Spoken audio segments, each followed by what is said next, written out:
More than once in your life, you've probably come across a person you thought, damn, they're interesting. And what usually made them interesting was the fact that they had interesting things to talk about, interesting experiences. But then you think to yourself, well, how does a person get so fortunate to come across so many events? Well, by the end of the video, you would have learned the approach to do so. And this is something that I haven't seen anybody talk about. So as far as I'm concerned, it's something that I've crafted. And unless I'm wrong, you may have found a gem. Now, it is important to note that to make the stories interesting as well, you need to learn how to tell them. But there's plenty of videos on how to be a better storyteller or how to be more exciting when you talk, and you can check those out whenever you want. But what I'll be talking about is how to obtain such stories in the first place. And what if I told you that alongside getting these stories, these fables, you can also become more courageous and have a more fun life? Well, that's exactly what my technique enables. And while the secret is somewhat simple, it's difficult to navigate. You must be daring to impulse yourself to do something out of the ordinary. You need to start acting out on some of the thoughts that come across you, like a wave of air from Africa or like a wave of breeze from the sea, from the shore. You must act on them. Act on it and then see what happens. Otherwise, you may have found that in previous time in your life, you've left with regret when you saw something happening and you wanted to take a specific action, but you didn't dare to do it. For example, there was a cute girl and you thought, wow, I should ask for her number. But she's reading and she's alone, I don't want to disturb her. And you gave yourself 1 million excuses. Well, if the stars align and then there's 3,000 things that happen at once, I'll take it as a sign and then I'll go do it. And then you never do it, obviously, and you're bound to feel regretful. An example of me doing this is, I saw some people dancing in the street.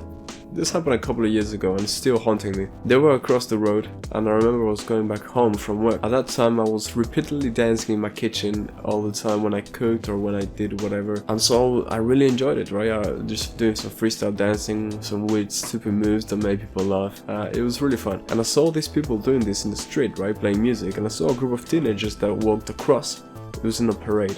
And they had to walk across these people that were dancing. And the young people started busting a few moves, right? And I was like, oh man, that's awesome, right? That people are taking part for no reason. It's quirky, it's fun, it's entertaining. I stopped walking and I looked at them with a big smile on my face and I thought, should I go or should I not? Should I stay or should I go?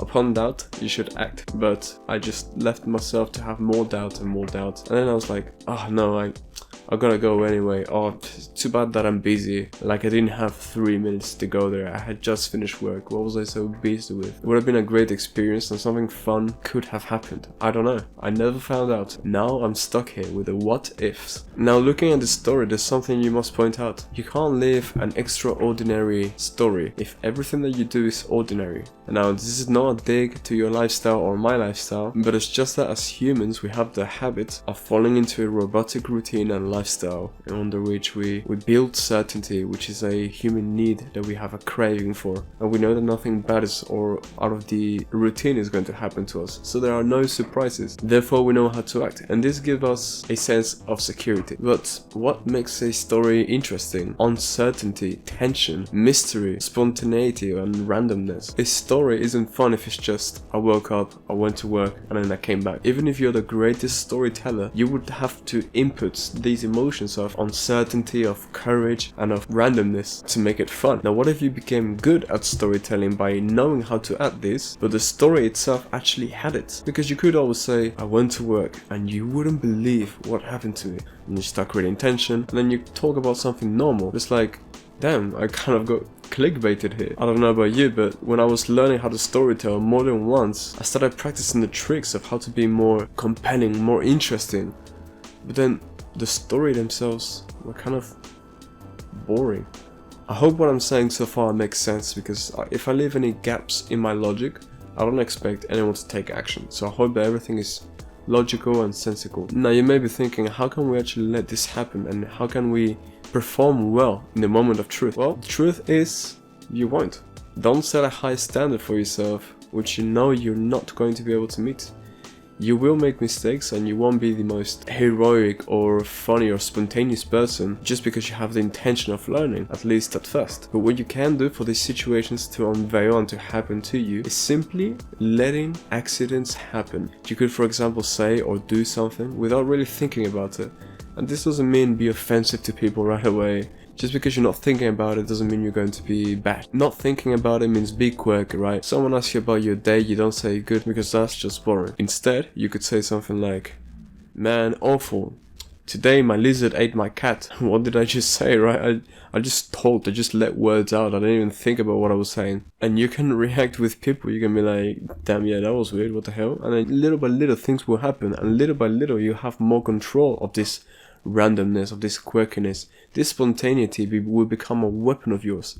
It will be in your arsenal and you'll be able to command it at your will. You'll be able to say, okay, I'm going to decide to be quirky now, or I'm going to turn it off, or I'm going to turn it back on. And then take a fun risk. For example, I mean, this whole thing was a risk, but we decided to go on a flight to Morocco and we went 2 days after deciding. My friend and I had to sleep overnight at the airport, but we couldn't and wouldn't really sleep. We were a little energetic and we couldn't really find a good place to sleep. I was so uncomfortable. I went 37 hours without sleeping. And the friend that I was traveling with, he started going through the rooms of the airport, and we were in this strange place which I had never seen in any airport.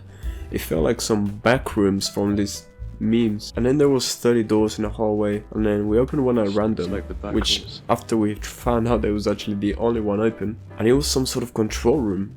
We went inside. You wouldn't believe what we found inside that room. We went inside and there was a bunch of monitors and some weird diagrams on the screens, and I only realized that it was a control room because he clicked something on the screen that was right at the entrance of the room, and it turned one of the fans off that was directly outside from where we were. It was one of these big airport ones, and we're like, damn, we just put it back, we left everything as it was, and then we jolted it, right, we left. However, I'm not necessarily saying to take risks and do something potentially illegal or risky for yourself, but to be random. This wouldn't have happened if we didn't decide to adventure through the airport and walk through weird alleyways. Another quick example from another fun story. There was this water park on the beach, like inflatables, and a friend, my cousin, my brothers and I snuck on there. It was night, we went partying. This was like when I was 15 or something. Then it was about 3 AM. We go into this water thing, and then there was some surveillance at the beach, but it was quite fun. We went around it through the rocks, and then we swam into that place. When we got there, we were like, alright, let's do a backflip from the top. Personally, I don't even know how to do a backflip, and I was a bit more of a pussy back then, so I was like, oh no, my god, no, this is awful, let's go. So we get there, right, and we climb on top of this big thing. We're like, okay, we'll just do one backflip and then go. As soon as we get to the top, they flash this huge beacon right into us from the beach, from the shore, and I don't take a second. I'm like, I'm fucking out of here, God. Hell no, I just jump, right, like, screw all this backflip, screw everything, I'm going. Because I was the smallest one. If we started swimming, I was gonna be the slowest too. Long story short, we start swimming away. Everyone jumps, does the backflips. I don't know, I just started swimming. I didn't even look back. I mean, before I could look back, I found everybody like ahead of me. And because I was the last one, I turned around like, shit, what's going on? There was a boat behind me. Anyway, long story short, by this much we got away from them. And then we like regrouped little by little, and we scattered first. And when we scattered, I managed to find my cousin, and him and I went back to the beach, right, because we thought, where else are we gonna meet up, right? We don't have our phones or anything. And then when we were there at the beach, he's like, alright, come on, let's go talk to the security guard. I'm like, bro, can you stop? The whole night we had been doing crazy stuff, and there's some more stuff that happened afterward. Anyway, so we go talk to the surveillance, and this daring guy starts talking to him like, so what do you guys watch here? Like, are you guys watching over the, I think it was called Weebit, over the Weebit? And it's like, yeah, because people, you know, like to sneak in there and whatever. And then my cousin, after we had snuck there, asked, oh really? Did anyone sneak there today? And the surveillance goes, yeah, some guys just went and we failed to catch them like a little bit. That little bit was me. I was like this far from them. And then he keeps on inquiring, talking about, damn, that's crazy. Like, people shouldn't do that. Like, just respect the rules and pay if you want to go, or go in the daytime. And the security guy's like, yeah, it's crazy. And then we say like goodbye, and then we leave. Nothing ends up happening. But he took that daring risk, and he was like, yeah, I'm confident. And none of this would have happened if he was like I was back then, more timid and more like afraid. So go forth and say something weird, or put yourself in a weird situation. And as you do it, do stay safe and joyful, because you'll get more out of it if you enjoy it. I'm rooting for you. That's all I've got for today. Strive to be 1% better every day, and much love.